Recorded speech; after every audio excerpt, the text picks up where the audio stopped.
just looking on.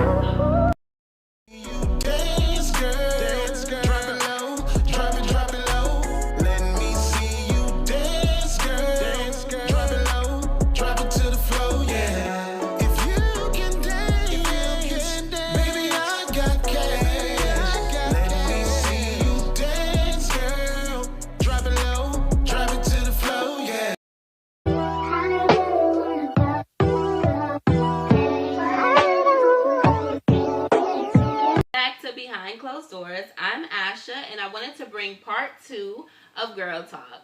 This one's going to be a little bit different because I have some queens that will be answering some of the questions that you all submitted. Let's jump right into those questions. Should you date someone who has a different religion or spiritual belief? I feel like you need to think about how important your beliefs are to you. If you're dating someone, or if you're thinking about dating someone who belief or religion may hurt your beliefs, you may want to take your love elsewhere. And you also want to think about how much are you willing to compromise.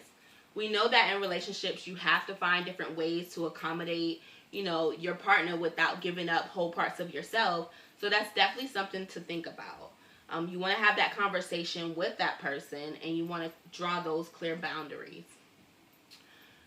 Another thing I feel like you need to think about is, are you willing to partake in their spiritual or religious rituals? So if you are someone who don't celebrate holidays or don't believe in different type of different practices, such as going to church services or communion or whatever, you want to think about that. Are you willing to partake in those if that's something that they strongly believe in or that they do on a regular? Are you willing to participate? You need to ask yourself that question. And then I feel like knowing how serious the relationship is or how serious you're planning on taking that relationship, that's something that you want to think about too. And if there's children involved, or if you're planning to have children, how will it affect the children? These are questions that you definitely want to ask yourself. Me personally, I don't indoctrinate my kids with beliefs because I want it to be their own choosing. But like I said, that's something you want to think about when it comes to being in a relationship or dating someone who shares different, who doesn't share the same belief or spiritual practice. You want to definitely think about that and have that conversation with that person. And at the end of the day, you just have to weigh your pros and cons, which wins. And that should clear up or answer the question for you. Should I date this person who spiritual belief or religion differ from mine? As I stated, I will be having some other queens jump on here and answer some of the questions that you all submitted. So keep watching. My boyfriend has a girl best friend. How do I feel or handle this situation? Can the opposite sex be just friends? Now, this is such a heavy question, and I'm going to say this, and I'm going to say this one time.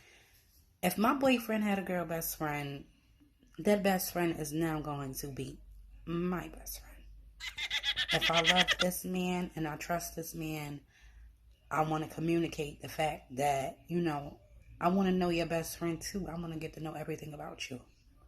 And if she's your best friend and she's in the picture before me, when I come in there, I'm going to be like, hey, best friend, I want to know her. I want to feel comfortable with her.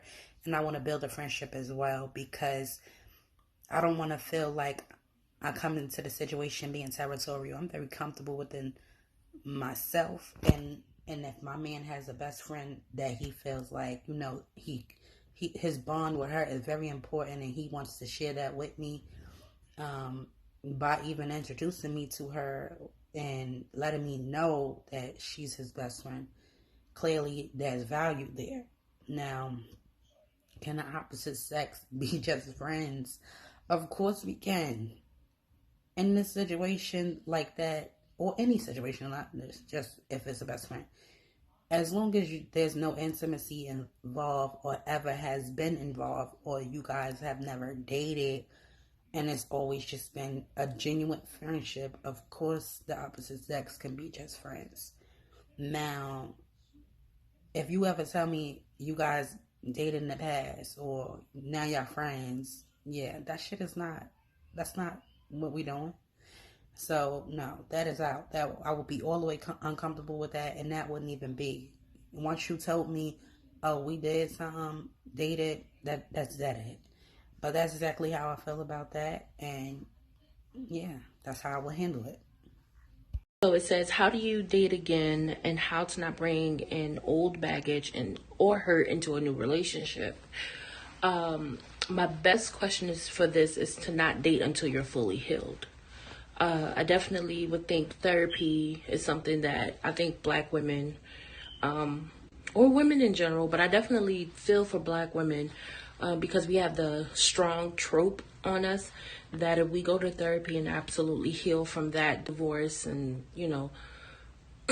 make peace with things, we can date better. You can make better decisions. You definitely won't fall into the same habit or trap into finding someone that was just like your ex or finding things that trigger you. So therapy and some time. The next one says, what do you do when you love somebody that has a girlfriend? Not proud of this moment, but I've been there before. My best thing to do would be to let them go. Definitely. Until they could figure out who they want and who they want to be faithful to. There's also a lot of questions within the question. Like, in order for you to fall in love with someone, that means someone has to let you in intimately. So you already know that emotionally he's a cheater, and if he loves you or if he says he loves you, he's a cheater already. So you got to keep those things in mind. There's never an exception in this question. Just let them go, or let them go until they can figure out who they want to be with, or if they want to be with you, or if they need time to figure out themselves. Hey guys, so the question that I received was, my man and I have been dating for 5 years and I'm ready to take the next step. I have hinted at a proposal, but I honestly don't think he ever will. What should I do? I am tired of waiting and investing years. I need a ring. Okay, so my suggestion would be, you've hinted at it. I feel like you need to have that serious one-on-one talk with him and let him know it's been 5 years. At this point, I'm ready to take the next step and be your wife. I would even give him a timeline within the next 6 to 12 months, something realistic. If he agrees, great. Just wait around and see if he comes through. If he gives any pushback or he doesn't know if he's ready, blah, blah, blah. I say you would have to make that choice whether you want to continue to wait or move on. I mean, honestly, I feel like a man knows what they want, and 5 years is a long time, but it's a great point to where you guys should be able to sit down and discuss if you guys are going to get married or if you should just nip it in the bud. Honestly, I just feel like you just need to be very clear of your wants and needs and see if he can deliver, and if not, move on.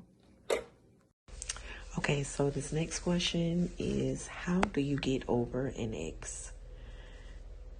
And in my opinion, I think it's a very complicated question, only because I can only base it off of my own experience. There's really no right or wrong answer. I think you have to find things to occupy your time, mentally, physically, spiritually, emotionally, on every level, socially. Find something that's going to benefit you in a positive way, so you don't have time to sit and dwell and think about all of the bad that went wrong with your last relationship and what your ex got going on, what they doing, who they doing. I think you have to find a way to make your life about you and stay focused and consistent on you and your own happiness. How do you know when your relationship is over? And my response to that question would be, it really depends. If you're in the relationship and trying to figure out if it's over or not, I think you know that when you realize that the feelings you initially had for a person that made you fall in love with them have now become negative feelings and feelings of resentment and inadequacy and hatred and all kinds of other emotions. I think once you've gotten to that point, it seems to be a point of no return, and you have to make a decision on what you wish to do with the rest of your life and how you wish to move forward with that person. You know it's over when there are no more fucks given, any more cares, and you just are at a place of peace, and you're just looking for happiness. Peace. So the question is, my husband has gained a lot of weight during the pandemic and I'm no longer attracted to him. So what I would say to that is, if you're no longer attracted to him, that has nothing to do with whether you still love him or not. And if you still love him, then you're going to love him unconditionally. And if you are so bothered by the weight, then instead of being against him, because he's already probably mentally against himself, join forces with him. This way you guys can come up with a plan that can be healthy for the relationship and healthy for your mental state of mind, where he knows how you feel gently and kindly, because sometimes we can express ourselves and we can really kill others into pride, and they will never express anything to us again. So if you want to save your marriage and you love your husband, then you will definitely love him through this weight loss journey. Yeah, you did that. How you feel about same time, same place next week? You know how I play. I'm gonna keep that money dropping, know that.